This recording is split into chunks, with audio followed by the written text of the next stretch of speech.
It was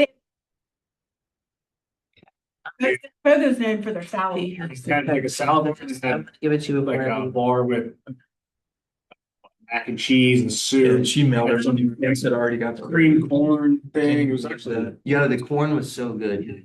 yeah. Okay. Yeah. I went Saturday. Yeah, I Oh, you got, dude, it was so good. That was like the best. because we're not very. They kept coming back so quick. I only went up once. Yeah. I was like, It's just not meat bad. after All you have meat. to do is print it and get it notarized, you know? Are you doing anything on the screen or anything? There we go. So you give it a few more minutes for some more people to come. One lane and then there's the next.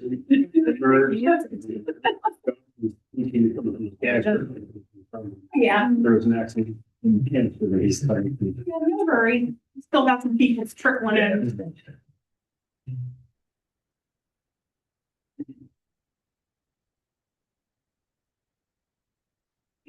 Yeah, that's so. The house is nice. I hated it. But that's one of them ones though, that you have to think about. Yeah, the upstairs is like weird. Yeah, kitchen sucked. It was nuts, but man. I put that in my my notes.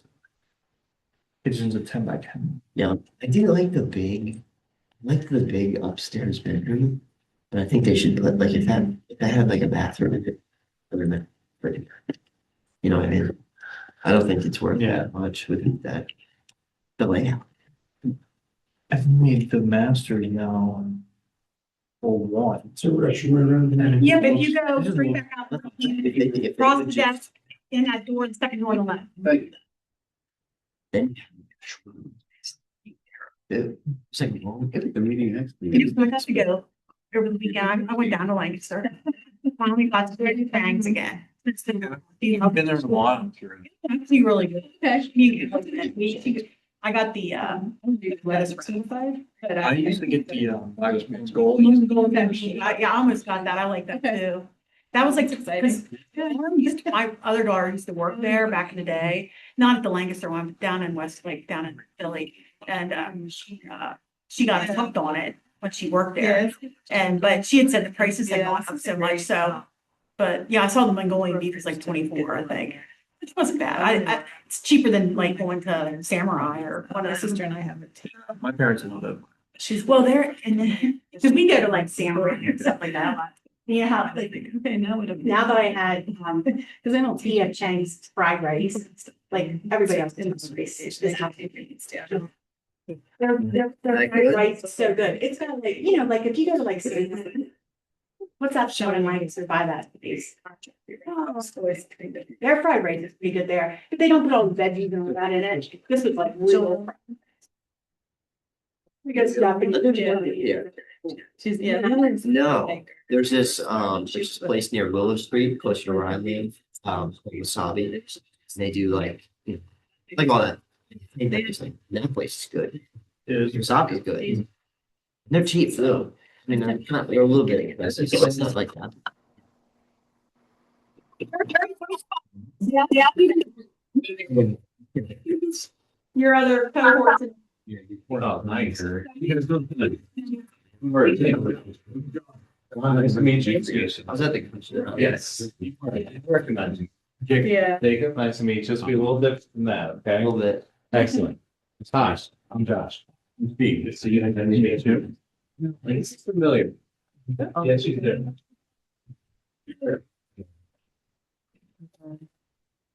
Ah, what a nice favorite. Yeah. There, like a screen won't work. that's just the end of it. I think they're. Yeah, so you do have a lot on Zoom. Just give it another minute or two. Oh, we have a PowerPoint. One pager. Before we get started, how long, just, you know, running, how many years have you guys been? Four. Just getting started. Oh, man, you're gonna break the trend, right? Just getting started. So 4 years in real estate, how long in real estate? 2 2 years. years? About 15 years, but I'm the transaction coordinator. Yeah, I have my license, but That's yeah. so cool. yeah. And 6 years. So the gray bay one. Well, there's 18 wheeler that lost their entire lane. It's right around it. They went like a bucket. There's a lot of when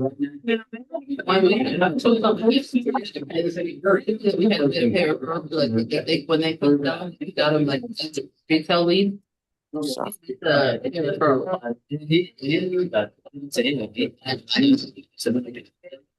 he only did 2%. Yeah. See how that little pager that. It's like pretty. It's very cool. Okay? If you guys are out busting your pump, I'm going to lunch every day. Okay. What's the other one? Yeah. I gotta eat like instant. Yeah, Brazilian ice cream.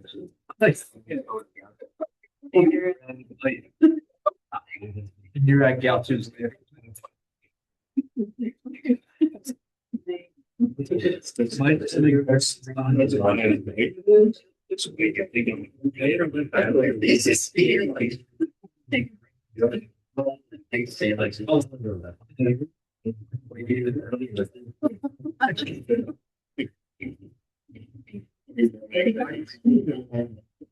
There, it's just look at the bars.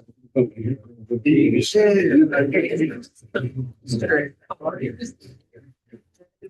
getting an opportunity house and I had a 5 minutes. Yeah, you're in. It's like.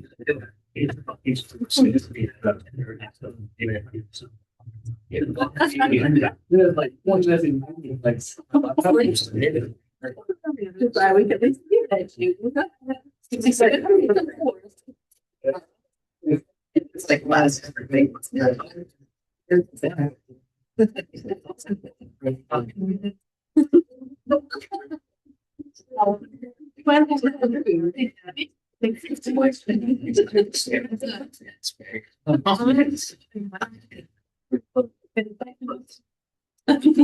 And your speed. Everyone's been traffic, so we're gonna get. And then those cars, that's, let me get a poll though. Yeah. Who here has heard me speak before? So you two have heard me speak before. 2 cents. Honest, good, bad, ugly, what do you think? And what are we talking about in the last whatever you heard? I loved it. What are we talking about? Man, I remember I had it in yesterday. I sent out emails. It's like the brother. It was less technical to what I think this will be. It was Yeah. more about like business. Yeah, so the goal of today is to actually give you a $10,000. I want to leave here today with the idea that I've just given each and every one of you some of the practical advice and some advice that you're never going to hear from a financial advisor, right? 99% of advisors do not do what I do. I actually ran into one yesterday and I was shocked. My first time in about 5 years. And so the idea is that if financial advisors don't know these wealth building strategies, you don't either. You probably know this, right? But it's shocking. You never want to work with a broke financial advisor. But so many financial advisors out there are captives who are working with this bank, and the bank has a boss, and their boss says that these are your 10 products. And that's sort of like saying, going to MLS and saying, hey, you can only sell homes in this one neighborhood. That neighborhood might be great, it might not, but it's also not the proper fit for everyone. Would you agree? Right? If these $1 million home neighborhoods, that's awesome, but it's not appropriate for a young couple just getting started. And so likewise, right, it's important to understand that independent advisors have a different perspective because we don't have bosses that push to us, telling us what we have to do, what we have to say, what we can educate on. And so that's what the purpose of today is to get us started there.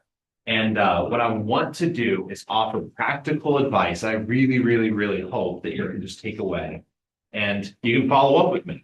And if you want a second look on your assets, if you want us, I have advisors that work for Jenkins Financial. If you want us to help you build a plan or to put something in place, we're happy to. But that's not the main point of today. Because I know realistically, maybe I'll work with one or two of you, but the rest of you, hopefully, have planted that seed. All right, welcome. So part of that talk, we talked about the successful habits of individuals, right? So one of the things that I find is I work with billionaires. You know, some of my best friends are out of making tens of millions of dollars a year. And so what's interesting is you see this dichotomy between practical advice that you hear from Dave Ramsey. There's nothing wrong with that. And how the truly wealthy save and how they live their lives. And the point of that talk was saying, hey, you probably know this, right? The more you think negative, the more you think that I'm not going to be a success in real estate. I'm not going to be as fit as I want to be. I'm not going to be a better parent than I am right now. Then your brain gets used to running in that. It's called a synapse, right? Neuroplasticity, right? It's a study of this that goes to show that when you think positive thoughts, more often than not, you end up being more successful. You are more engaging. People want to be around you, but it takes a while to break that habit. And so I did a talk like that, and so it was a really good one. If you want to learn more, I think we're doing another growth next year. So that was pretty good. I think we had 85 people show up. So like I said, the point of today, though, is to give you some practical advice and to help you understand that it's financial friends. It's people like myself and others who are going to push you to be a better version of yourself, right? You probably heard this before. Who here has heard before some type of version of you are the people that you surround yourself with, right? Or you take a look at your 5 friends and take a look at their habits, and you're like, you're probably going to be similar to them. You probably heard of something like that before, right? And I agree. So for instance, are your 5 financial friends, are they successful as you want to be? Are they encouraging you? Are they sharing what they've done? Are they bringing you deal flow of saying, oh my gosh, I invested in this and I made this amount of money? Are they bringing a land entitlement deal to you where I put $100,000 into it? I'll be getting a check later this month for $660,000 less than 18 months later. That's a good financial friend. His name's Drew. He's one of mine. The idea is that you need to make sure that if you're trying to do whatever you take to be successful here, that you're surrounding yourself with successful people on the outside too. And it's not because other people don't have value. I'm not saying that. What I'm saying though is that you are who you are around. And so it's going to be super important that if you want to be successful, if you want to be a great saver, if you want to be a great investor, if you want to be really tax efficient, to have friends that can encourage you, to lift you up, just like saying, hey, I'm struggling, I want to go to the gym. Making sure that you're around people that are going to encourage you to make the right decisions versus the poor ones, right? So to brief it, my name is Josh Jenkins. I'm the owner of Jenkins Financial. I've been doing this now since 2012. I was the youngest certified financial planner in all of Pennsylvania, right? Gotten a little bit older since and a little bit less hair. But the reason why I share that is traditional financial planning is flawed.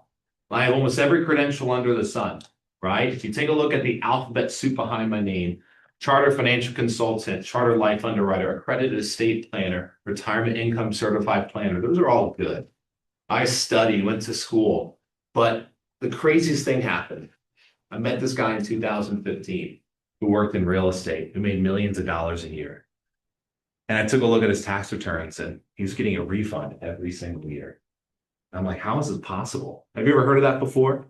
Right? Someone who either owns a business or someone's super successful, but yet if you make 100 or 200 grand, you're paying more in taxes than they are. And a lot of people think the system's broken. It isn't. It's actually set up by the wealthy, both the Democrats and Republicans, to understand that you get tax credits and you get rewarded for being a business owner, for investing in real estate and doing it the right way, called rep status, right? And for giving to charities. And there's different versions of you can pull on those chains to make sure that your taxes get dropped. What would you do if you didn't have to pay taxes, right? We're in tax season right now. Tax day is right around the corner. I will be dancing. You're gonna be dancing, right? So the idea, what could you do different if you didn't have to pay that $30,000 tax bill? What could you pay down? What could you invest in? And you're starting to understand that there's a different path of looking at things. It's not about just how much you make, it's how much you keep. And the goal of anyone, we try to move them going from what's called a spender to a saver to an investor. I meet tons of successful people that have $1 million in the bank and $1 million in their 401k, and they're super inefficient. And by the time that I'm done with them, I move them to an investor who understands that the wealthy play by a different set of rules. It's called alternatives. They invest differently than just putting money in Apple and Nvidia. Even though those are good, that's not the best things that are out there. And that's what this journey is about, is saying, hey, where do we start? How do we grow? And then how do we get to the point that we can then start to find deal flow, that we can find these amazing deals that can not only propel us to the stratosphere, but now can save us money in taxes. So what I want to do is I'm going to go ahead and pass around this sign-in sheet. The sign-in sheet is to help us reach out to you and actually give you notes on the talk today. What's in front of you are not notes on the talk. That is just an idea that we sent out saying, hey, these are some things that we're going to be talking about today. So I have actual notes I'd love to send to you. It's via PDF of saying, hey, instead of you having to keep copious notes, feel free to, right? Not knocking that by any slight form. But instead of you keeping copious notes and trying to miss something, we want to send it out to you. And then, of course, yeah, we're not going to pester you. All right. How many times have I emailed you asking if we can meet from after the talk? Right. Once, but it was really to share a video, wasn't it? To say, hey, how are you doing with this? Following up. And by the way, if you want to talk to us, great. Right. Thankfully, we're very successful. We have nine-figure business assets under management. We charge a fee for planning. We have about 5 staff now. We're growing. We don't need to bring on new clients. We want to work with people that are equally minded with us, that are trying to get from that saver to investor. But our goal, again, is to help as many people as we can. Realizing that out of everyone in this room, maybe no one talks to me, but I want that to be okay with me, because hopefully I've provided some information. So that's the point of this. So go ahead and put your contact information down, and we'll send you out the notes from today. Is anyone on Zoom or no? Yeah, there's a couple. Okay, well, people on Zoom, the same thing. If you want to type that into chat or maybe just message, right? Yes, message you and go ahead and I'll make sure to get that notes out to you as well. So building a financial plan, where do we start, right? What I wanted to do is help you understand what are the building blocks that we can go from 1 to 2 to 3, and then we can move forward with this plan. What are the steps? Well, if you're wondering where to start and you're wondering with the basics, I highly, highly recommend this program, right? I talked a little bit about the beginning. It's called Dave Ramsey. It's called Financial Peace University. If you're struggling with understanding, how do I really understand and pay off this credit card debt and budget and do these basic building blocks, then there's an amazing program that you can even find scholarships for, so it's free, and take this 6-week program and seminar to help you understand the foundation to build your house on, to build your financial house. Where is is everyone hearing me on Zoom, or is like the microphone over there? Okay, all right, good. Yep, All right, we're thank good. you. I wanted to make sure. So that's the idea. Everyone heard of Dave Ramsey before, right? Excellent. So that's step number 1. Step number 1 is really understanding the basics. And the basics are making sure that we have a 3-month emergency fund, that we have the right insurances, and making sure that if we have a family, we have a will. Super, super basic, boring things, right? You don't need to go to an attorney unless you're trying to make one what's called a center of influence. Hopefully that's not a foreign term here. You are in the networking space, which means that maybe you actually want to pay an attorney to get a will done. As long as they can start to pass you off business and you can build a relationship with them. But the thing is, there's a website out there called trustandwill.com that you can do a will super, super easy, super, super cheap. The idea is that if we have a family, if someone's relying on us, that this isn't us, that we have to take care of the basics. It's a non-negotiable. The basics are doing whatever we have to do to build up liquidity in our accounts. So that way, if there's an emergency, right? Hopefully it's no big deal, but if my AC doesn't work, I want to make sure I have enough funds for that. making sure that I understand and I have the basic insurances such as health insurance, disability insurance in case I can't work anymore, life insurance. Now, I'll tell you right off the bat, unless you are extremely wealthy, you should stay away from whole life insurance. You should stay away from variable universal life insurance, right? How many of you have heard a talk where the advisor probably talks why it's good to have those? Has anyone ever heard a talk before? Right? I call them commission breath advisors, right? They're only trying to sell that to you because they're making commission. There's nothing quite wrong with that, but it's not the right vehicle. Not especially if life insurance takes 10 years to break even. Like give me 10 years and I've doubled or tripled your money, right? Doesn't make sense to do it. So when I'm talking about insurances, it's important to understand that insurances play a role, right? I'm not a huge fan of what's called Cadillac insurances. Cadillac insurance is saying you have the best health insurance out there and you have a $10 million life insurance policy when you really only need two. And you have a $10,000 a month disability. Well, we've done some analysis and you only need 5 because I don't want to overpay for insurance, right? I have Medishare. Medishare is this Christian sharing insurance. It costs me about $500 a month. I was paying $1,800 a few years ago, right? Well, the thing is, I know that the first $12,000 in medical expenses is out of my own pocket. Do I try to use it every year? No. But helping you understand that maybe if you have insurances, have good insurance, but also if you have the emergency fund, you don't need great insurance. You don't have to be scared of that $5,000 deductible when you have $15,000 in the bank. Fair enough? And please, any questions at any point, if I go too fast, I can't use the excuse I've had enough coffee because I haven't drank any today yet. But please interrupt me and I'll answer. So the basics are have some liquidity, have the right insurances in place, right? Doesn't benefit us, but you can go, I can even connect it to you. So Mike can. I think he's running out to get some pizzas now. But you can get like, I think I'm paying for a $2 million life insurance policy, $60 a month. Doesn't benefit me. If something happens, it just make sure that my wife and my 2.5-year-old are taken care of, right? Okay, moving on. Right, 2, what do we do to build wealth? I'll just share with you right now, the best account that you can ever open. Josh, I got one quick question. Of course. Move away from insurance, which I absolutely hate even talking about. Okay. But regarding that insurance, do you recommend a broker? And the reason I ask that is just because shopping it out to 20 to 25, I don't really want to do that. Yeah. But those people that do that, they can do it annually. Is that, I hate paying $500 for car insurance. I never have a problem. They go up $114. Yeah. Reason whatsoever, and I just take it. So I wonder about that. Insurance, before we leave that, do you recommend, like from a personal house, perspective, get a broker?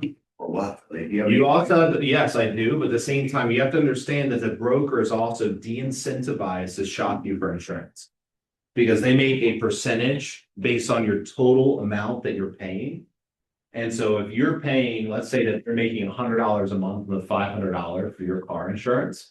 But if they found a cheaper company for $380 and now they only make $38, that's a de-incentive. So what I highly recommend, anyone should be doing this for everything, which is leveraging Claude, leveraging ChatGPT, and helping understand to say, hey, what are my insurance options? I'm paying this. This is my coverage. Can you find me a cheaper rate, Chat? Right? I just call it Chat. I think my wife called it Chat.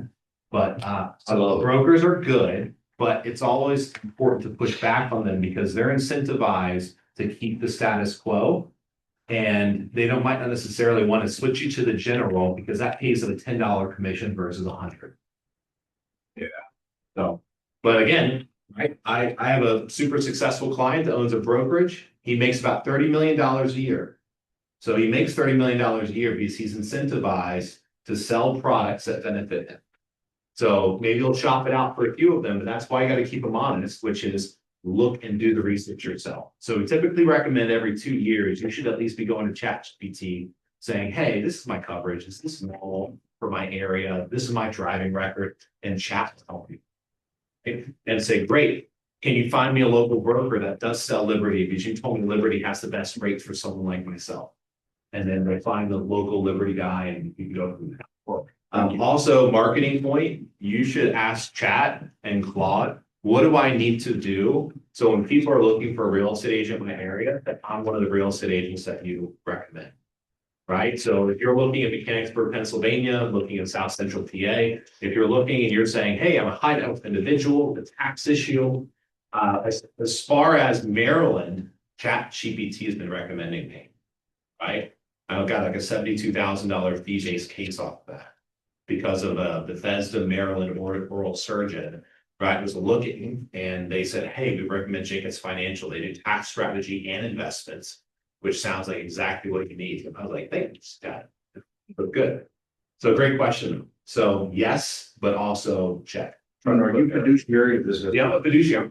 I'm the only advisor. I do not collect any commission. I hate it. Every single dollar I make, I tell people about so that way they know. So yeah, fiduciary, all of that. So building wealth, if you did nothing more out of today, except for going to Vanguard or Robinhood and setting up a Roth IRA for yourself, and that's a success, right? Roth IRA, how many of you, raise your hand if you've not heard what a Roth IRA is, right? Okay, so a Roth IRA is an account that you can open.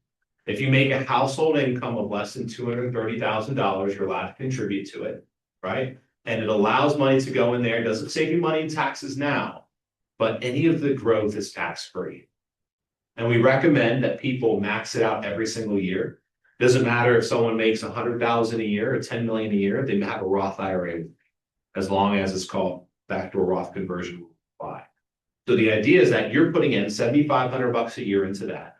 And that is slowly growing over time. And eventually when you retire, you have $500,000 or $1 million in there and you do not have to pay. I can't tell you how important that is. A lot of people just save inside of 401ks and SEP IRAs. And all of a sudden, when they get to retirement, they need a check of $10,000 a month, but they don't realize that I'm also sending $3,000 to the IRS. They're really living at $13,000. And that causes their money to go down quicker than they think. If they need $10,000 from a Roth, the IRS, according to them, lives off of zero. What happens when you live off of zero? Well, your Medicare, a lot of people don't know this. Whenever you're 65 plus, you have to pay Medicare Part B premiums. If you're living at a $10,000 lifestyle, Medicare Part B premiums are over $500 a month. But what if you're pulling half of that from Roth? Medicare Part B premiums are $0. I just saved you $6,000 a year because I'm telling you that the Roth IRA is one of the best accounts you can set up. Is it the traditional IRA the same as a Roth? No. Traditional. And can you switch from traditional to Roth? You can, right? So what we normally do is say, hey, there is a rule that says if you contribute to a traditional, you cannot also contribute to a Roth, or you can do a mixture of both with a maximum 7,500, but you can move it over to what's called a SEP IRA, which is a business owner IRA, as long as you don't have any employees that are W-2, you qualify for that. You put up to 25% of your income into a SEP. What is if your husband has an IRA or a Roth IRA? Can you get another one or not? So yes, it's it's only matters of when you contribute to it, unless you're making a household income over 230,000. Then there are rules with contributions to a Roth IRA, and we should talk after this. It's called a backdoor Roth conversion. You can also go to chat and ask how to work it. You can have, you can have unlimited Roths. You have unlimited IRAs, but you're bound to only contribute 7,500 a year max into either one of them. Yeah. So, but do you need to buy ETF each year? Because if you put money every year and you don't buy, is the money still growing or not? That's a great point. This is a big tendency with successful people. What they do is they automate things. So what you can do, you can set up a Roth IRA. You can contribute $620 a month to it. And you can set it up with Vanguard. So that way, as soon as money goes in there, it purchases the S&P 500, a mixture of that, and then NASDAQ. So that way, you don't have to buy anything. It's just automatically purchasing for you. That's the best way to save, because just show of hands here, maybe not. Show of hands. I like to see this. Who here has a home? That they own? Yeah. What about this? Keep your hands up. Who here has a house that they rent? Okay, put your hand down if you've missed a payment in the past year or so. Right? Not really anyone does that. People pay their bills, and if you treat savings like a bill, you will pay it. If you automate savings, what's crazy is I meet with people consistently, right? So I work with a local group. I can't share individuals, but I work with all the docs at OSS Health. Super successful orthopedic surgeon. That's a surgery group that's here. They're gonna probably take over another group here soon. A bunch of docs that work with out in Lancaster. And that's awesome. But what do they all have? They have income creep. You don't think it happens. Maybe you do, since maybe you've seen some of their finances, but they make $1.5 million a year on average. And some of them are broke. Why is that? Because income creep is real. It doesn't matter if you make 150,000, 50,000, or 1.5 million. If you don't automate savings, then it's a lot harder to try to get ahead because life is expensive and it's so easy when we see money to try to spend money. Because we live in the culture of not just keeping up with the Joneses. Back with the Joneses, at least, you can see them fight. You can see their marital spats. You can see the good, bad, and the ugly when they're neighbors. But online, on Instagram, on Facebook, you only see the positive. You see a highlight. And that's expensive. So what I recommend for people is you can plug in, you can meet with an advisor, you can meet with me, you can meet with ChatGPT, and to say, hey, if I want to build wealth, Chat, Josh, if I want to retire off of $10,000 a month at 60 years old, how much do I need to save? And what's the best places to save it? And one of those places will be maxing out a Roth IRA and setting it up automatic, just like a car will. It's a non-negotiable. And guess what? You will do it, right? If you can afford a $500 a month car payment, you can afford to save $500 in a Roth IRA. Josh, where's the money going to come from? You'll figure it out. The thing is, if you don't figure it out, you'll just end up spending whatever else extra comes in. That's the reason why I'm really, really big into automating savings of every way, shape, and form, and also the amount of money that you send into the IRS. Okay. So when building wealth, right, the basic building blocks, I'm still talking about basics here, step one, which is do the basics, have a Roth IRA. And if you're interested in saving money, and right now, and putting aside for retirement, there's an account out there called SEP IRA. Anyone here have a SEP IRA? No worries. SEP IRA says that if you make $100,000 in commissions after expenses, let's say you make 200 grand, but you have $100,000 between Zillow marketing, travel expenses, just make sure again, they're legit expenses. But let's say that you bring in 100,000 net. All right. If you bring in $100,000 net, you can put $25,000 of that 25% into a SEP IRA. And that SEP IRA is tax deductible. That just saved you conservatively $8,000 off your tax bill, just doing that as an example.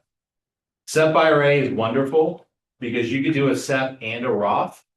If you have an IRA and a Roth IRA, you can't do that. But if it's a SEP, it's completely different. It's considered a business owner simplified employee pension. Is that also known as an individual 401k? No, that's called a solo 401k, which I'm in love with. Yeah. Solo 401ks are even a step up. So Yeah. that's like level 2. Yeah. So that's where, hey, Josh, I have employees. Yeah. And if you have employees, if they've worked with you more than 2 years, you can't do a SEP without contributing to their plan as well. So if you're putting in you make 100 grand, you put in 25%, you're paying someone 50 grand, you would have to save 12,500 in their plan as well in the SEP. Right. So solo 401ks, regular 401ks, they're like the step up of what you do. Now, I've already talked about this before. What I want to do is I wanted to lay some building blocks. And when I send this financial plan to you via email, you're going to see some other practical things that you can do in addition. But for the sake of time, what I'd like to do is like back row, if you can go ahead and grab some pizzas, because I want to be cognizant of your time. I want to make sure that you're not here for 2 hours and the pizzas are back there, they're warm. So back row, if you want to grab pizzas now, go ahead. I'll just talk over you. And Wait, so what's the SEP IRA? so SEP IRA is a retirement account that you can set up, but you are limited to 25% of your earned income. So if you make 100 grand and you have $100,000 in business expenses, then guess what? Can't save anything anymore. All right, I will say this, and I will say this loud for the people in the back. I would say that even if they weren't getting up, the IRS is coming for you. The IRS is employing over 100 agentic AI programs to increase the amount of tax audits that they are doing. What they are looking for are people like you and me that are going out to eat with friends and claiming it as a travel meet. We're looking for the people that are flying to Florida and saying it's to go visit a couple pieces of real estate in right next to Disney, but it's actually for Disney, right?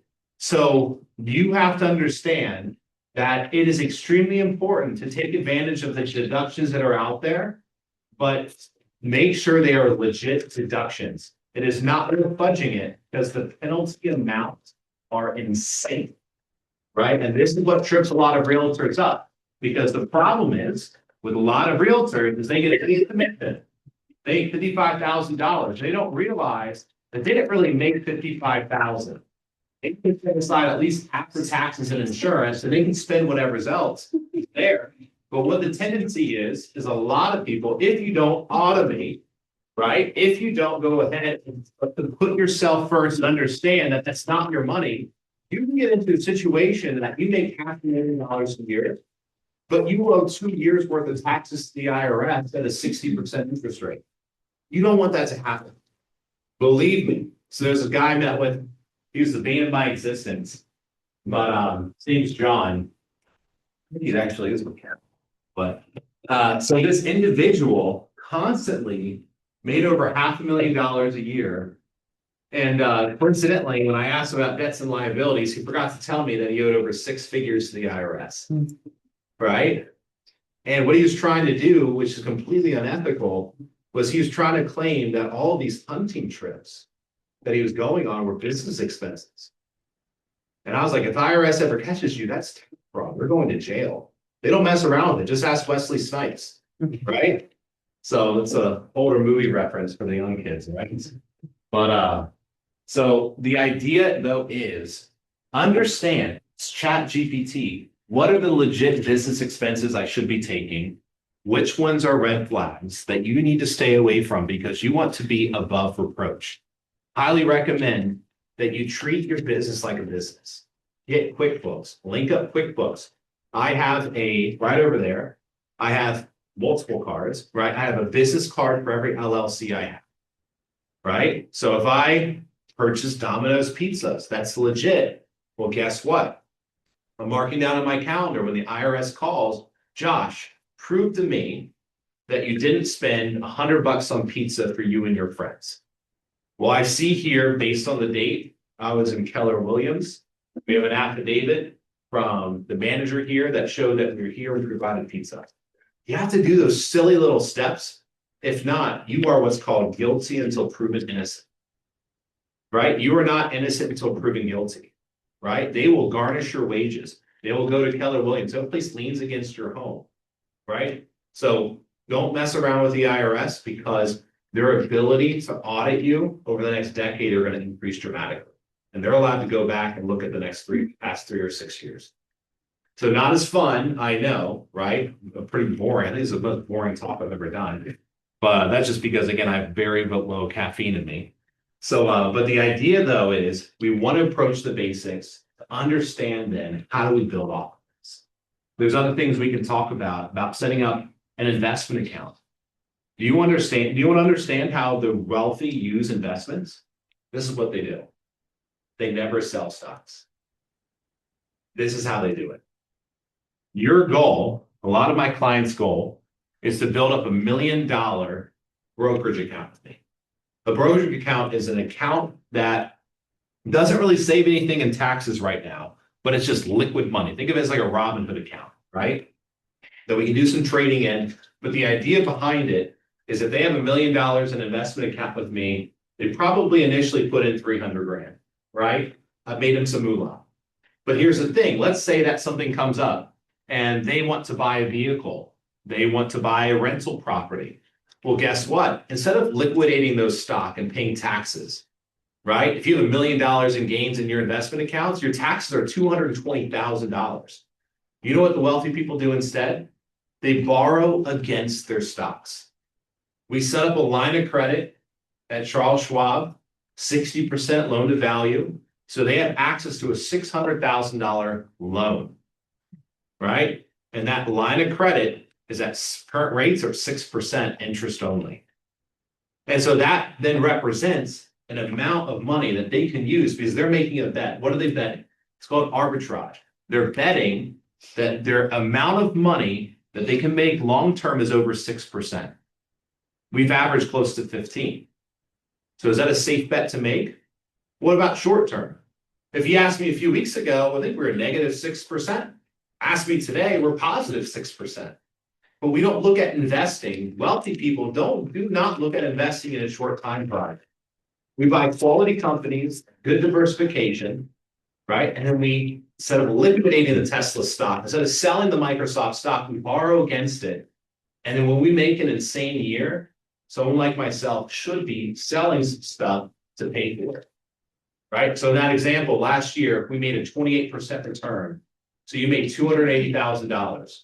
That is the year to buy a Rolex. That is the year to buy the new Audi, right? I'm not saying that you need to starve yourself your entire life, but the concept is beyond this, that wealthy people do not use their primary source of income to buy toys and go on trips. If you're making $500,000 a year, you are investing it because those investments, once invested, can make you more money, right? So if I wanted to buy a vehicle a few years ago, right? So whenever Drew Bobanchek came to me saying, hey, I have a land entitlement project. It's not a guarantee. You can lose this 100 grand, but if you give me 100 grand, I think I'll do something with it. So I said, okay, Drew, I'm going to give you 100,000 for my line of credit. That line of credit so far over the past 2 years has cost me around $12,000 of interest. You tell me if it's worth it if I make over $560,000 in profit.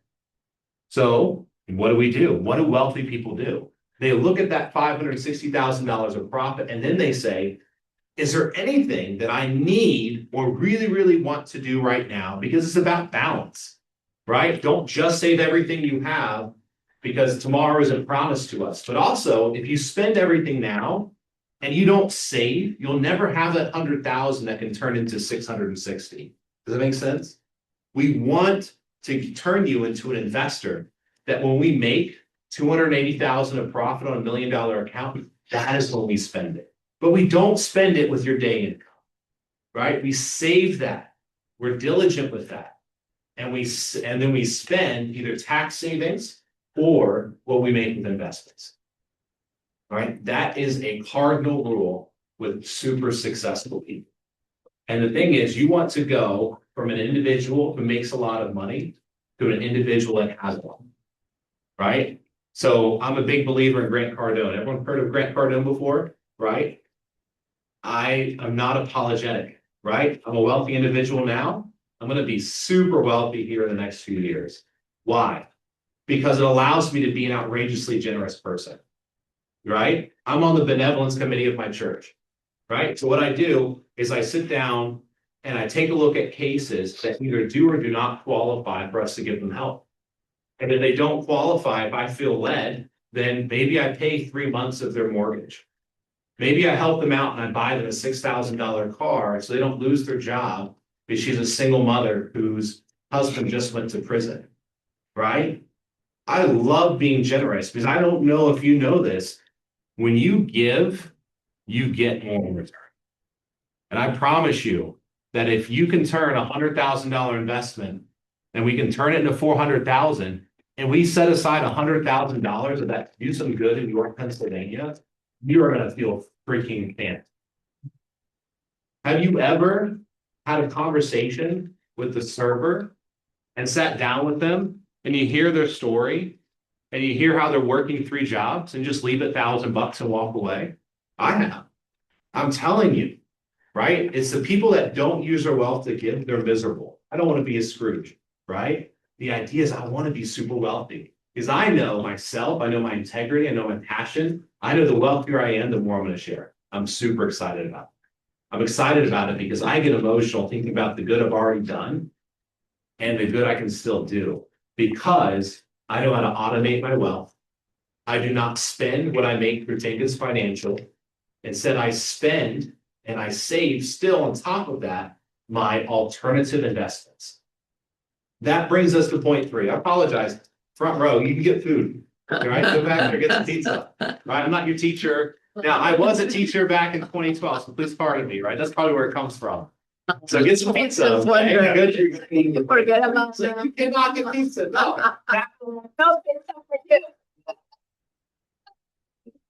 you. So I'll tell you, this is the number one secret, right? This can be delved apart in multiple ways, which is you want to do everything you can, right? So one, have financial friends that will bring you deal flow, that will share ideas. I said this at the beginning, even though I have all these alphabet soup behind my name, I've learned more from my billionaire buddies and my clients that have this much with me, but they have $1 billion or $100 million in real estate. I've learned more from them, from fireside conversations, from bourbon conversations than I ever had going back and getting a master's. Isn't that crazy? Traditional finance is broken. It is built around the presumption that everyone should do stock markets, bonds, buy whole life insurance, buy annuities. No. Wealthy people, maybe they buy stocks, but that might just be 10% of their net worth. Where do wealthy people invest? Wealthy people do whatever they have to do to become what's called an accredited investor. Accredited investor means that there's deal flow that I can put you in, that an advisor can put you in, that has the potential to make you world-changing money. Right? So accredited investor is someone who has over $1 million in liquid net worth. Let's just go with that definition. There's another definition, which means you make over $300,000 a year, but the reason why they have this is because these are home run investments. You can make a home run, but sometimes these things go to zero. Now, how can you work through that? It's by diversifying. So I'll give you an example, right? Who here has heard of SpaceX? Right? We have clients invested in SpaceX. It's not publicly traded. How do we get it? Well, because if you're a accredited investor, you put as little as $50,000 into a fund that's a combination of pre-IPO investments that people can't touch, it's a combination of Stripe, Databricks, SpaceX, and Anthropomorphic, which is actually much, much better than ChatGPT, FYI, right?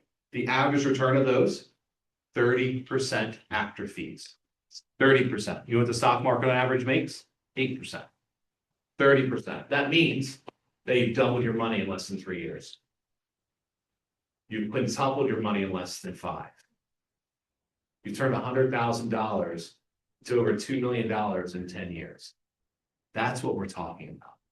Wealthy people understand, and they understand risk, and they do whatever they have to do to have that $1 million to diversify, to say, you know what, I'm going to put 50 grand here in this warehouse deal.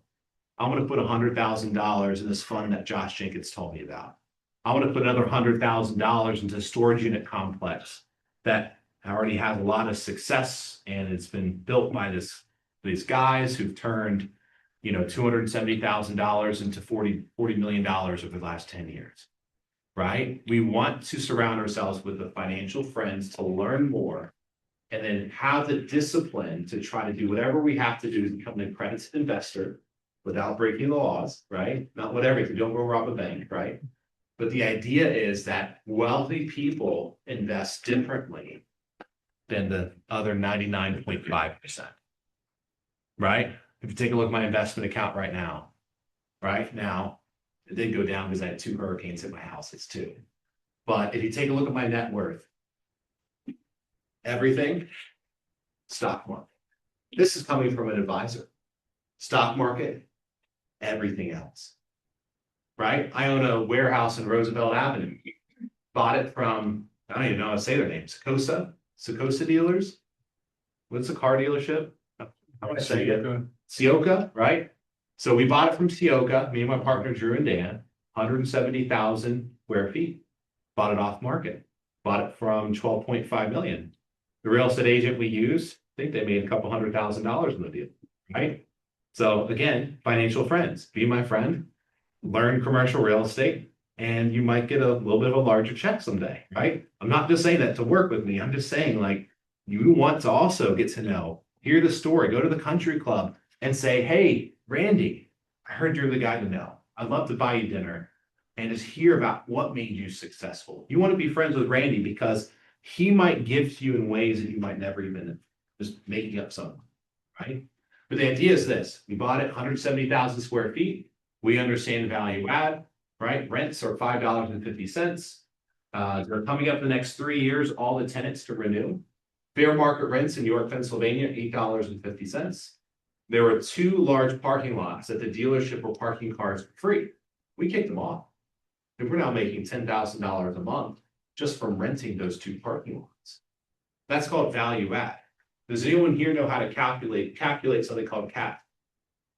Right? So can you explain what cap is for the rest of the group? I wouldn't ask Aaron cap rate, but maybe example that's in my bottom right, Lauren has. So if you don't know what that is, I would recommend you learn. Because if you want to convince me to buy a property from you, you need to tell me what the cap is selling. Right? You tell me, Josh, I have a house for you, it's 10 cap. I'm like, great, here's 440,000 all cash. When's the next deal? Because it showed me that you understand how the market works and you can get me into deals. And do I have 440,000 in cash? No, my bank account's negative. I don't care about that. I have millions of dollars in lines of credit because I make a bet that when I'm buying property, like I bought the one for 12.5 million, we have it under contract to sell it for 16.7 million here. 16.7 after we bought it. Right? Isn't that crazy? There is money to be had out there. And we actually have, it's called.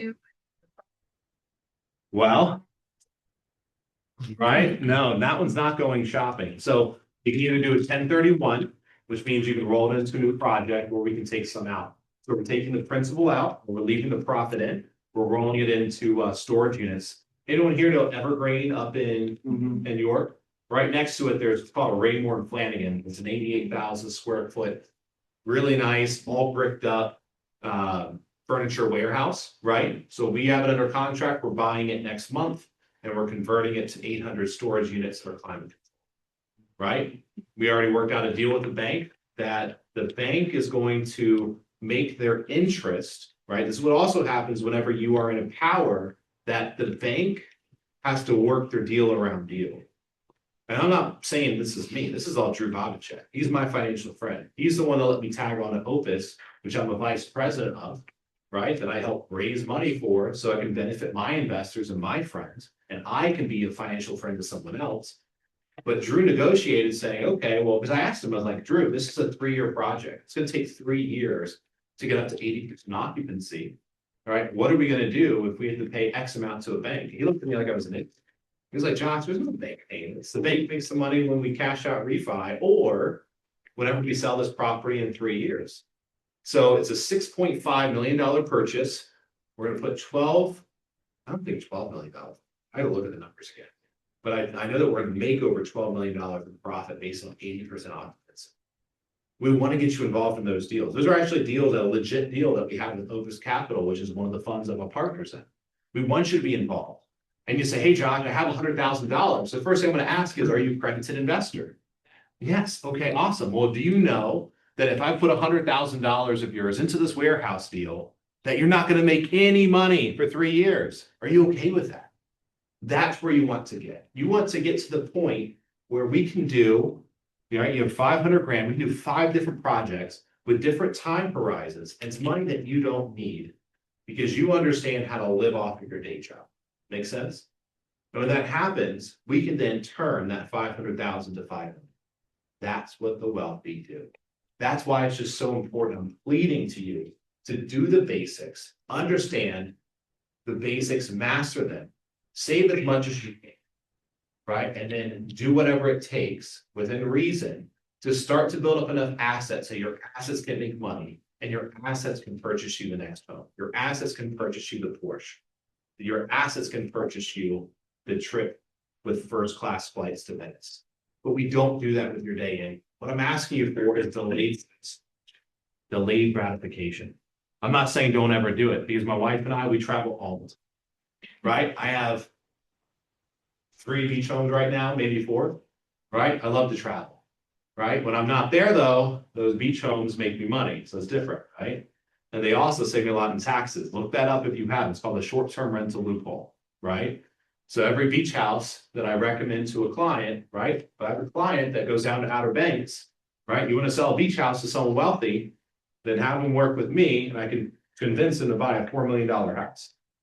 Because the idea is that if I would try to buy a beach house and it's an expense, I'm just letting me and my buddies stay there. Well, what should you afford? 500 grand condo. But if we do the right math and we turn it to an Airbnb that the person manages himself, well, we can buy a $4 million beach house that's going to make $500,000 a year. We can do that.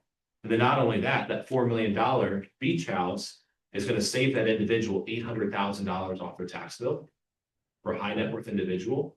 And coincidentally, typically, a lot of times, the amount of money that they save in IRS taxes is very close to the down deposit. So they bought a beach house for free. And it's in an area called a functional investment. Big believer in it, right? So it's just, again, research this, research the short-term rental loophole. So when you're selling someone their primary house and they're an orthopedic surgeon, you're like, this is awesome. Tell me about your house. Tell me about your goals. Like, well, have you ever thought about a vacation home somewhere? I'd love to help you understand a different area and why this could make sense. By the way, did you know that there's a way you can save money in taxes? I don't know much about this, but you can hire this advisor, Josh, and he can help you. And then guess what? You just sold a house, right? So the idea is that, again, wealthy people view things at a different lens. And I hope that's what you're getting from today. All right, so I did a lot of talking today. What I love to do is open this up for conversation. Take a look at the bullet points that I wrote down, that I had sort of like the intro flyer. Let me know if there's something I didn't cover, something that you want some elaboration on, because my next meeting is not till 1. So I got plenty of time, but the goal again was to try to help you understand that there's a different way of framing things, that you need to have that inquisitive mind, that you're in a networking field and you need to network, you need to learn, you need to grow. It's better to be green and growing, right? Yes. You're a little guy. You're broke, like me. Single mom, so it's like, it's just me. So you're saying like the first step is to like, to save and I guess get out of debt and all that. Yeah. Before you can take the next step. Financial Peace University class and go through Dave Ramsey's Financial Peace University. That Is that like the baby steps and stuff? That- Yeah, I did that like many years ago. So like I know what to do. It's just like when I got this business, nobody ever really taught you how to manage money. And I got myself in like my own IRS hole. Yes. And I just did my taxes yesterday, so I'm still crying about it. Yeah. But You can't pay more in taxes than I did, it was just sad. well, apparently I'm screwed where I'm at because you can only go back 3 years and it's the whole thing, right? They No, can't. yes, no, you Happy can to do me give- better, tell me. give some tips without this, but thank you for being vulnerable. And I just think that there needs to be more research. That's the reason why we are invited here today, is to be research.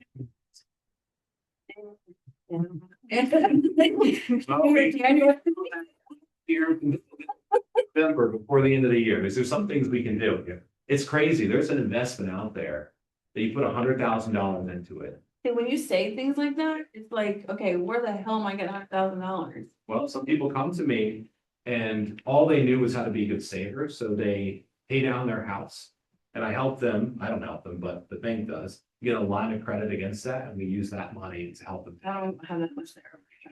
Yeah, so if that's not that route, then it's going to be about really, because it's one thing about hearing advice, the other thing is implementing it. So either remembering what you've learned from Dave Ramsey, or some people go through it multiple times. Yeah. Before it sticks. So going through it again, but then saying, okay, I want to go from head knowledge to actually, I'm going to do an every dollar budget. It's an app, right? Where it helps me track. I don't do my budget now, but I did the first few years of my career. It's a building block. Once you do it and understand So who knows your budget? my budget now. Yeah. Oh, I don't have a budget. Because what I do now is I make sure, right, I have $1,000 a month come out for my kids' 529 plan. I have so much that goes into my trust every month. I have so much that goes into my employees and my own retirement plans that we max out. And so I automate savings.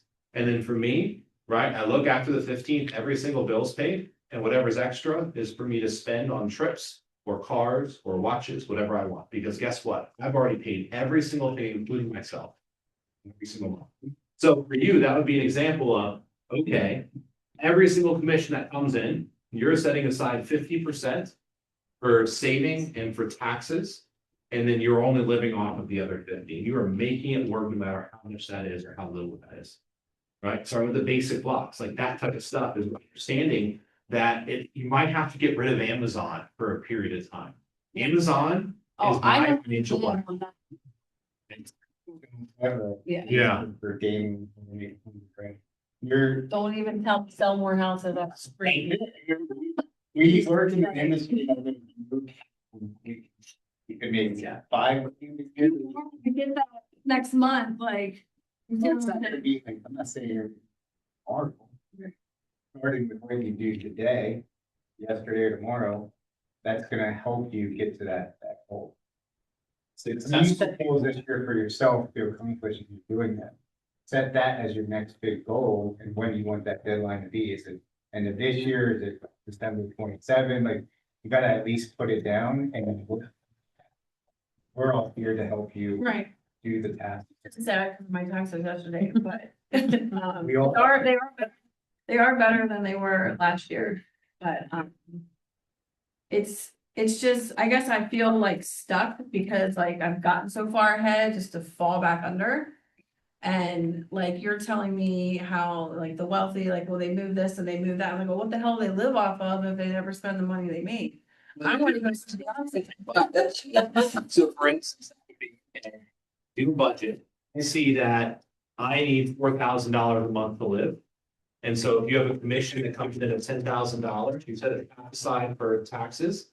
And then you put $1,000 into an investment account, right? And then you live off of the 4. So that's what you do, which is very practical, which is you understand what is your true net, and I do this myself, right? So what happens is I have a limit what I spend on Amazon. My credit card gives me alerts when we've hit it, and I've literally froze my credit card. And then guess what? Doesn't mean I can't buy it. I buy next month.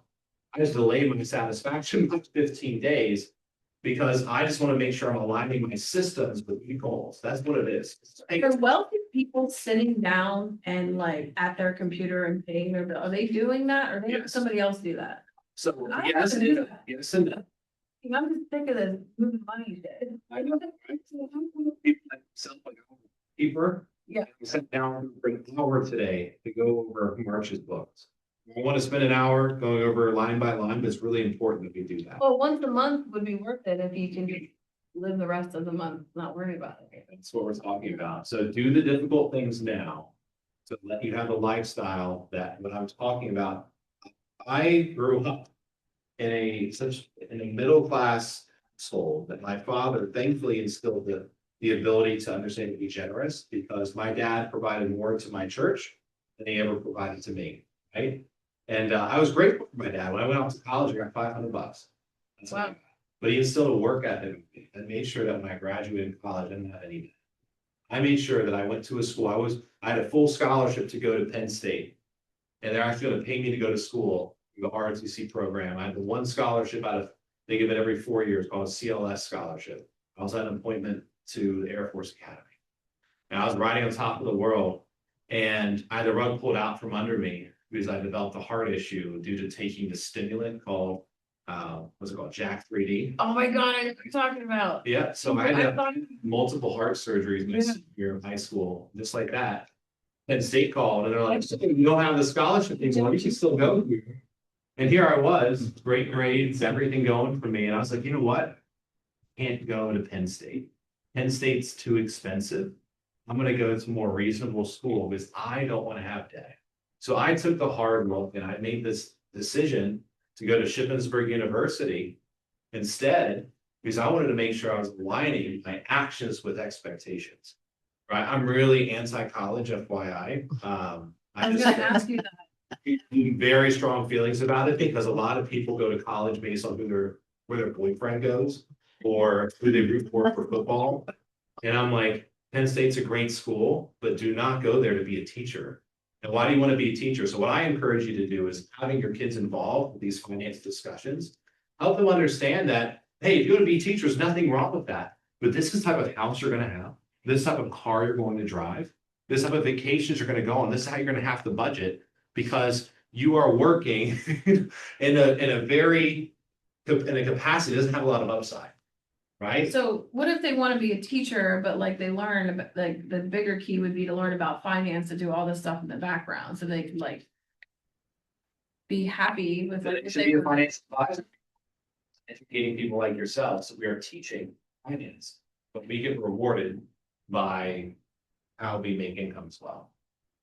And we don't have any gap, just like you don't.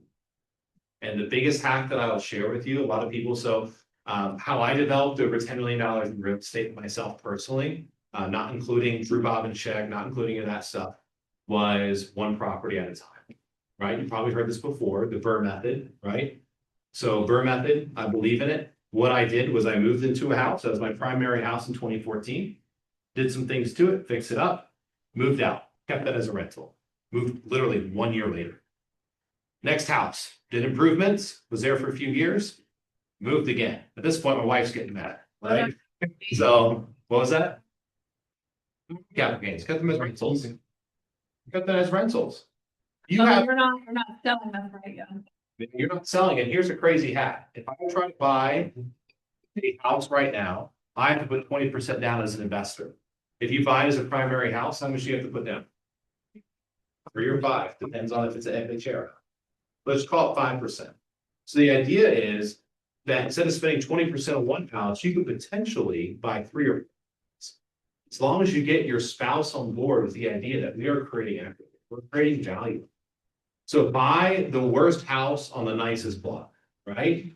I don't need to tell you how to build real estate. The idea is that just because you work in real estate, just because you have a really good year 1 year, well, most of the time what I find is that successful realtors are always successful, but it's not because they have a guaranteed pipeline of homes. It's because their attitudes, because their work ethic. And it's also because that drive that they have. They know that they've hit it before, so they're going to do it again. It's crazy. It's not fake it till you make it. It's I've made it, therefore I will continue to be successful. And if you live like that attitude yourself, again, that goes back to neuroplasticity. Is that realtor who's always top of a leaderboard, are they really any different than you? Or do they have the belief in themselves that maybe you're lacking, that you need to work? Did you know we have over 9,000 thoughts a day? 6,000 of them are negative. 1,000 positive, 2,000 neutral. We have to work hard to understand that we are negative. We have what's called a negativity bias, and you have to fix that. And if you fix that, you will be enormously successful. You have to reframe how it works in your mind to say, this is my situation. I will improve. I'm going to take the steps, and I'm going to measure success daily, not yearly. So what can you do every single day? For me, it's waking up at 5 a.m., going to the gym, right? Because it's been proven that people that take care of their body to take care of the rest of the day. It's this release of dopamine. You've heard it, runner's high. Hey, I'm not a runner, but I sure feel great when I finish it. The idea, though, is you have this dopamine that then carries with you the rest of the day that doesn't give you the nervous jitteriness of having too much Starbucks. It's about making sure, and this is what the talk was about, was, hey, listen, before 8 o'clock, successful people have already answered their emails.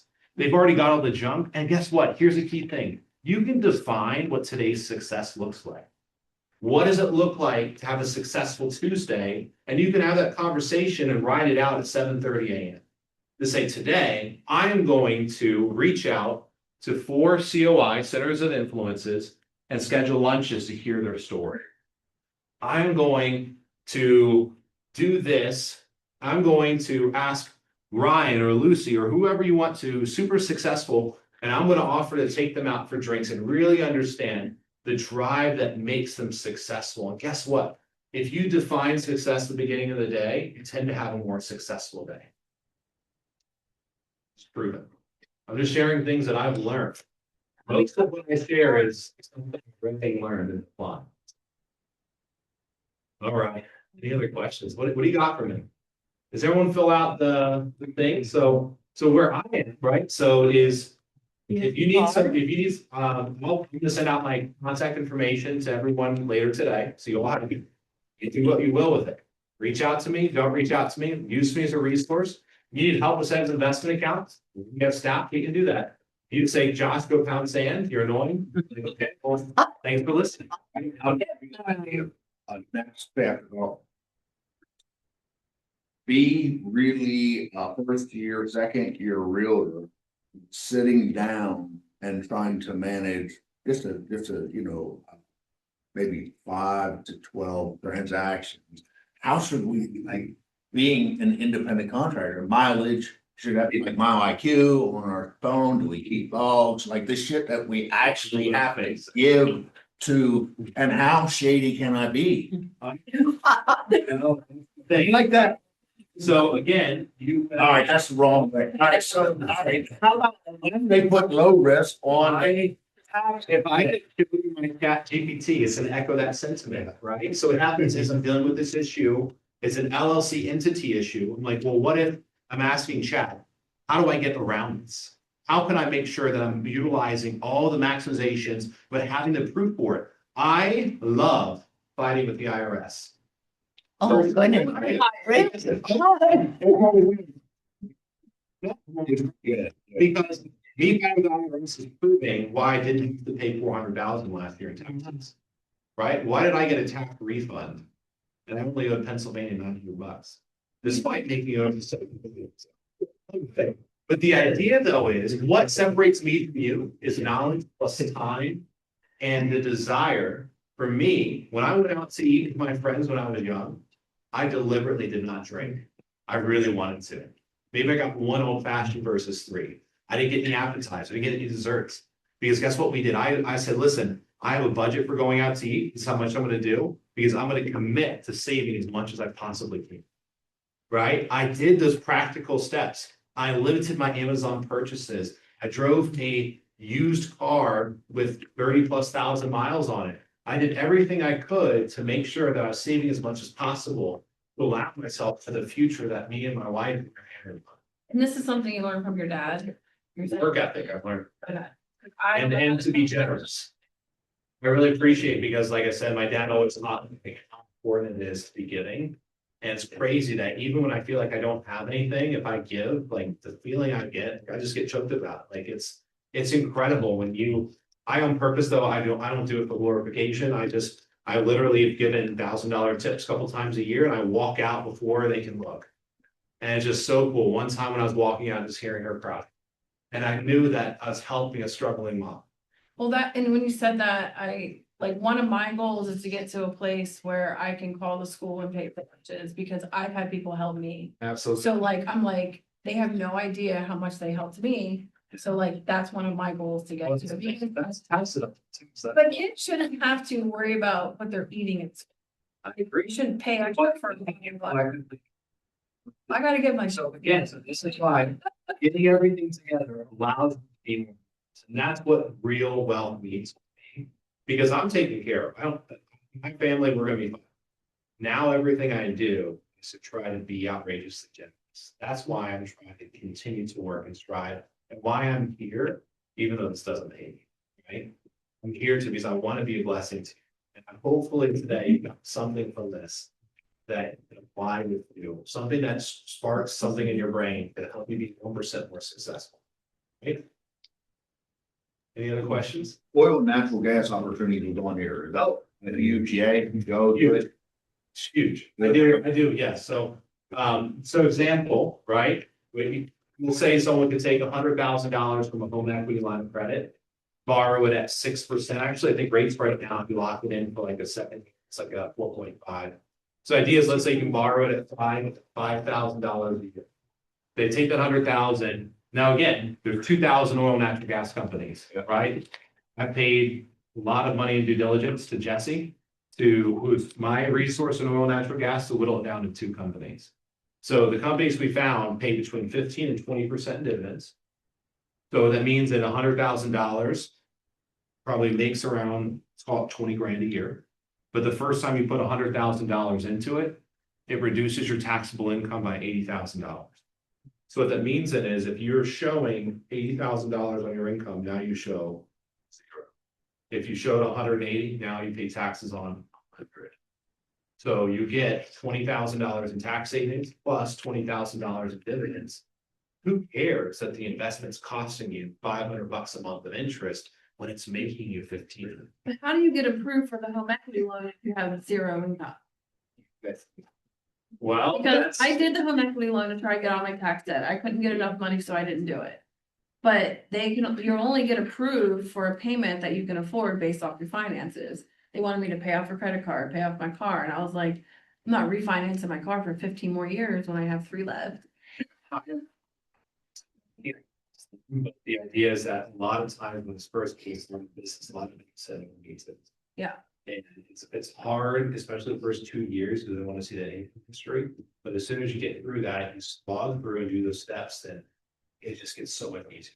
So maybe you can't do it now, but again, that probably wouldn't be my recommendation to you, because that investment is illiquid. Yes, you're making dividends, but last year, right? So the one fund I do is called King Operating. The dividend went to $0 all of a sudden. Well, they told us why. I just didn't look at the email. Because they had an investment opportunity to purchase other oil wells for 50 cents on the dollar through bankruptcy. So it made a lot of sense. But if I was relying on that for income, well, then guess what? I just went from making $2,000 a month to now making zero. Oh no. So those types of investments are really good, but they're not good if you need to rely on it. Right now, that investment most reasonably should turn to a 3x investment in 5 years. So what you're saying, if you don't have the money, don't invest it. If you don't have the money, you need to build up to the point where you can do Just start investments like simple. that, right? So that's the thing. And that's what I said, like, because like how I started getting built is I firmly believe in real estate. How about, If you see a property, you just buy it yourself and fix it and rent it. I have access to hard money lenders, right? Time frame. what is what's- this interest on the hard money loan? Typically 12%. But the idea though is when you do loans like this, it's all about having the right partner for construction to get it done quickly. Right. Because time kills the projects, kills it, right? I was doing quite well with one of my builds in Florida, right? And I based everything on the assumption that worst case scenario, the house will be done in May. There's a big problem with it. And because of that, my financing fell through. There were 2 hurricanes that hit, and I lost over $1 million in that one deal. Still recovering. But thankfully, that's what I preach, have emergency funds, have lines of credit, right? You can, so once you've been in business a few years, members first, they'll let you get what's called an executive line of credit up to $300,000. What do you need it for? I don't know. Just have it there. It's better to have it and not need it than need it and not. You have to And have an then- asset though. And then all of a sudden, guess what? You're your own hard money. What's the qualification? Do you have to have an asset? What was that? Do you have to have an asset against it or not? Just based on tax returns. Some tax returns, they pull depreciation back in. It's really cool. And so I have lines of credit, so I am my own hard money lender. And but the thing is, I've identified a project. I've got multiple quotes from construction companies. I take the one that's the most aggressive that I know is not going to, oh, yeah, we got a crew of 30. Okay, well, I want to see 30 of them there then. I don't want 2 people per day being there. That's going to take me 5 months. Right. Because if you're borrowing at 12%, that won't pay. But if you're borrowing at 12% for 2 months, who cares? But you can have the line of credit. You don't have to use it all the time and you can pay off anytime. You know, right That's- now, one of them is like negative. I just pulled money out and did some other investments. So I'm like negative 75 grand. But that's okay. Whenever I make money some other month, I'll pay it off. Really wealthy people don't have a lot of money in their bank account. Because they understand it's called opportunity. So they don't want to keep grand in the bank. They want to do zero. We have negative 20. I want to always be using them. Right? How, 6 months. Using someone else's 6 months, you got it. When you get started, yes. But right now, Did you say 6 months? 3 to 6 months. Yeah, 3 to 6 months. But once you start developing these systems, I don't keep any emergency. Josh, can I ask about the gas and oil? if you were to just always win, or can you lose as well? You can lose. Okay. So one fund's doing really well. The other fund, out of the $200 million fund, they had to write off of $42 million in wells. Ouch. So they decided to get in partnership with a company called Chola, which had a lot of success because this company's expertise is in Texas, the Permian Basin. And they decided to partner with Chola and Colorado. And so they're like, hey, we're gonna give you $50 million so give them 25% of the fund's money. It's a lot of money. Chola went it complete. And so they learned a lesson. They're like, we're never partnering with anyone ever again. We're just doing the double money, which is Permian Basin, because we know when we drill, there's gonna be oil. Versus what's called exploratory, everything. So hence why you can. But don't invest if you cannot afford to lose that money. Yes. Yes, but at the same time, it's logical, right? You look at proof, you say, okay, well, for instance, the oil fund instead of an oil well. If you're like, hey, this is one oil well, that can go bankrupt. Well, how many oil wells are part of your package? Oh, there's 10, and 5 of them already producing. Okay, that diversifies the risk. Just like, for instance, invest in the stock market. Don't put all of your money in NVIDIA because NVIDIA can go down 40%. It might go back up 40% the next day, but at the same time, diversify. Have some Microsoft, have some Costco, have some just other quality companies like Avgo or TSM. You should have a basket of stocks to diversify your risk. So, How much money should we have before we get started? Like, once you get past step 1, like how much should we have saved to get started and all this? so once you're past step 1, it would be setting up auto payments to Roth IRAs. Once you're maxing out Roth IRAs, where you're saying, hey, Josh, I at least can max out Roth IRAs. What's next? That's what I can actually help, not just my firm. Because my firm can help you set up the Roth IRAs. You don't need me for that. You don't need a tax strategist. You don't need someone who focuses on like, hey, how do we get your income from 500,000 to 0? Right? You don't need me in particular until after. But that's why we have Mike here. So Mike's one of my advisors. So prior to working with me, 6 years now? 7. So prior to that, played for the Chiefs and the Falcons. Got a lot of fun stories, right? He's a big teddy bear, but I never want to pick him. What was that? It's like the second chief player. Something in the water, right? He's a Redline board. But so the idea is that here, because that's what he does. It's like, if you want me, I charge a fee, but you can Mike for free. And through me, exactly. He can help you puzzle out these questions. Because Mike's been with me for 7 years. He knows what he's doing. I have a question. Do you recommend any, or which high yield account will you recommend? Is this purely for emergency fund savings? Because it's get 4%. You're getting, see, again, okay, so like my version of high yield makes 12%. It's called QYLD. Yeah, but that's a high risk, right? Ish, right? So that's an example if you're like, well, I want to keep 50,000 aside, QYLD, ARSTC, SBDC. Those are publicly traded companies that all have yields. So can they go down? Sure. I think that ARC is down 10% on the year, but it's already made 2.5% yield. So you're really only down 7.5%. And most likely it's going to be back to where it was before. And so you've made 10%. There's a difference between what's called capital appreciation and yield. And a lot of people will say, okay, well, if it's a true emergency fund, you have to have it because you have an expense coming up.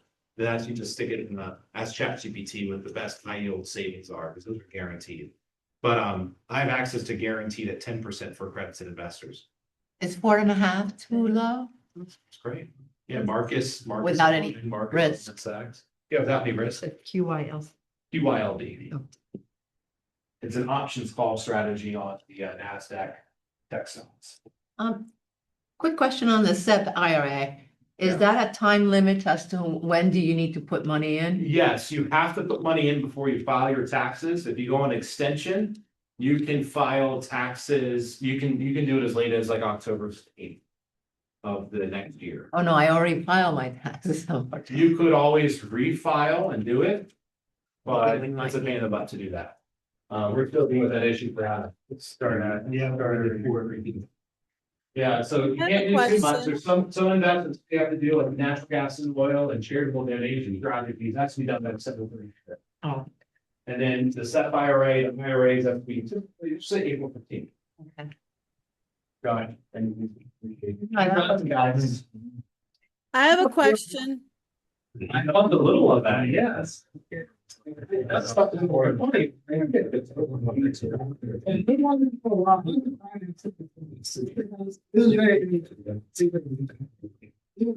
we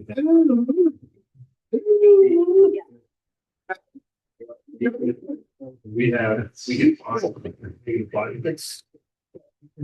Then they come, film it in the game, it'll fall up. Yeah, that's good. I mean, more of that. I can still wait for it. Yeah. That's all right.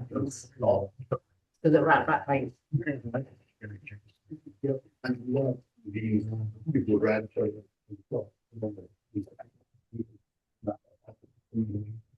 Back to set. I'll just. You try to read it. Right on. Yeah. No, I don't have a word back. Yeah. Yeah.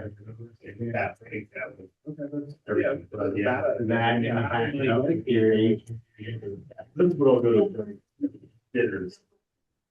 I get out in my ear by the owner. Yeah. And if I want to play it, it's not something. Yeah. Yeah, we need to talk about this, hey, for real strategy, when we, if you hire, if you form a family manager. I think it's and then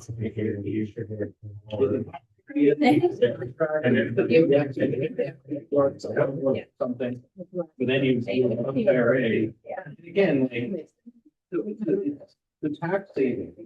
The government, a lot of that. You're in the. So you just might say.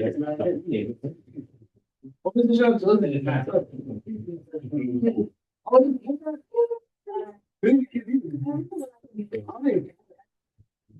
2008. Here.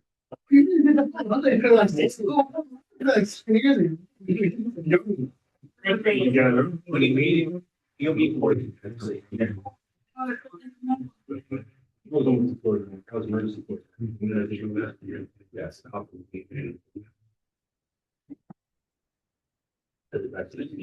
Yes.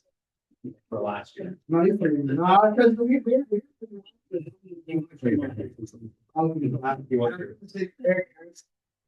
He actually does with the cheese. Yeah. Yeah, last thing trying to be too complex. And.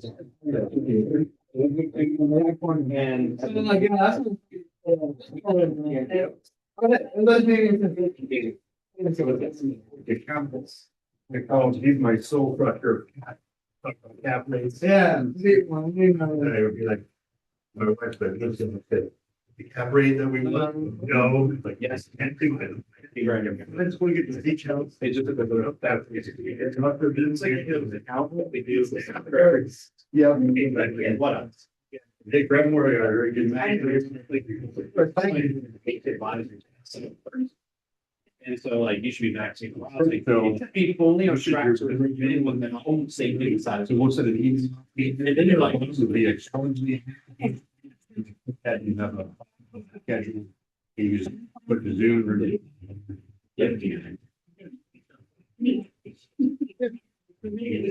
But, yeah.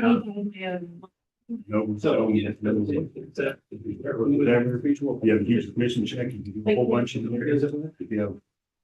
So it's a lot of distress. Actually, now you can start with one, ACA, and if the oldest one doesn't go to college, you So. go to the next one, the next child. That's what's there. Incentivize. Really, once it's done, as it's like, already has. So the better. The second, we can keep passing down, keep passing, it's none of you. So that's. And you will get it before I did not like it must have been nice that much. They did. They're like on college stuff, but it's all done. It's like, oh, I got this commission and then you get cracked. Kind of so now you can hear it. Set. What they need, right? Somebody out. You can use it for posts. You can do much different.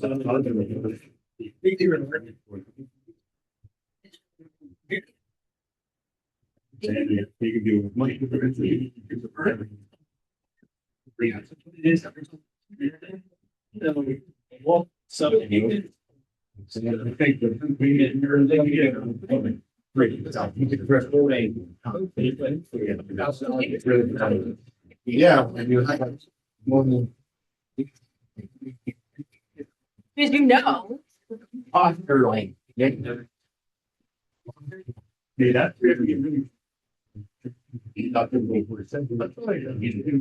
So working under units of PPA and county. Everybody, sorry, you know, you have a. You know, work on top of your friends.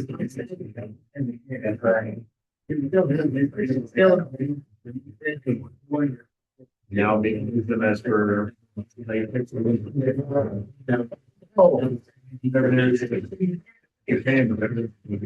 Four-year-old. Trying to make it work to do each other over there.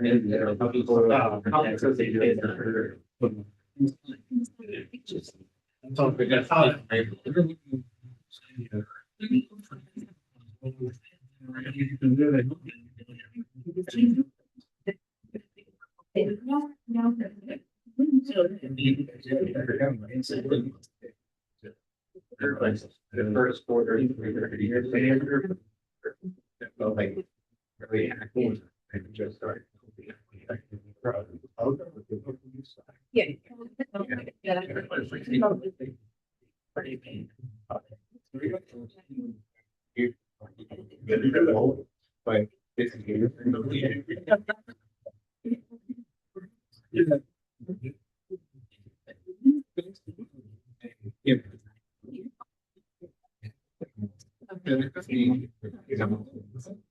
this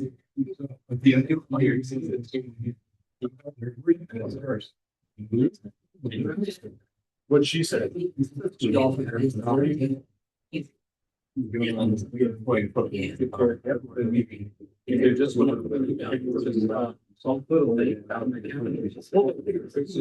Probably done.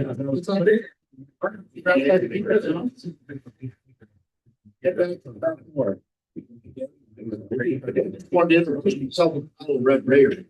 Yeah.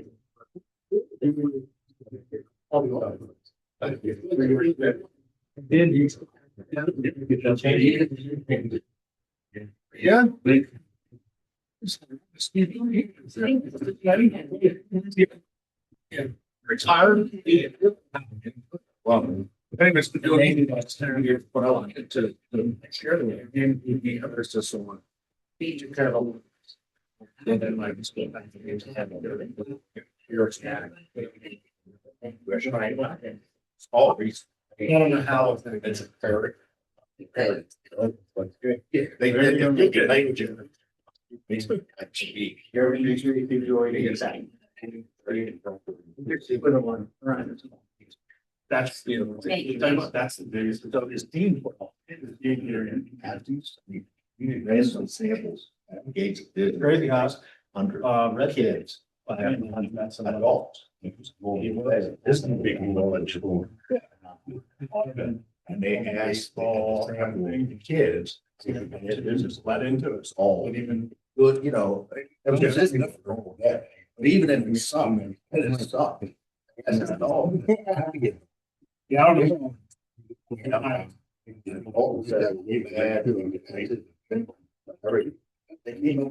I hear questions.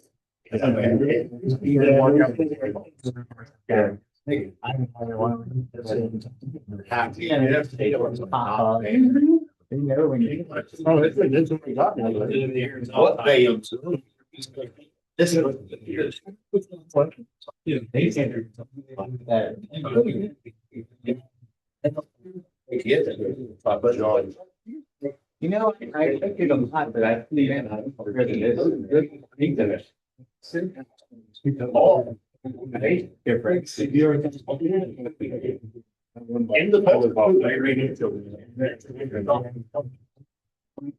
You gotta head out. I got it all. I appreciate it.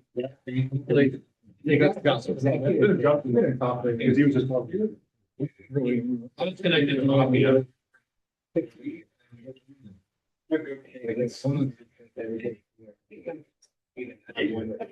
But.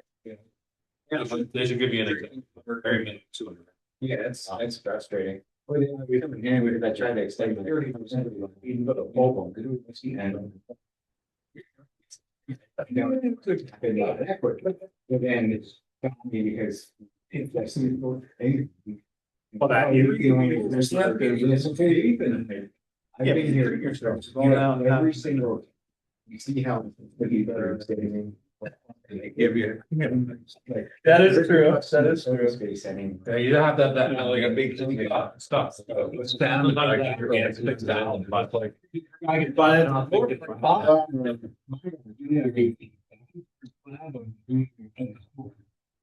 He's somewhere. In. Yeah. Do you have a guy? Yeah, well, we'll connect you go there. Thanks. Problem at all, but thanks for having us out. I got a few. Yeah, there's your list, we forget that. Yeah, I'll do everything. Good. Hey, thanks. That good? Yes. I was gonna say, when you see an old guy, I'm 7, just getting started in the, like, air bottom floor stuff. You have to listen to people in the office, the practices like you typically, for everything you can. That's what you have to do. Age is actually a blessing because you're gonna come across other people that are more experienced without the experience. So it's a good thing. You do another side? No, I had plenty. I'm not worried about myself selling something. I'm very good. Yeah, I knew that. There you go. And it's not by all. Yeah, it might be authentic. Get an autograph from me. Giving back to the community. Might be setting a meeting up. Yeah, I've been talking, church, taking the can, I think it's. My, I'm there. Yeah, so I feel like this relationship to him, but I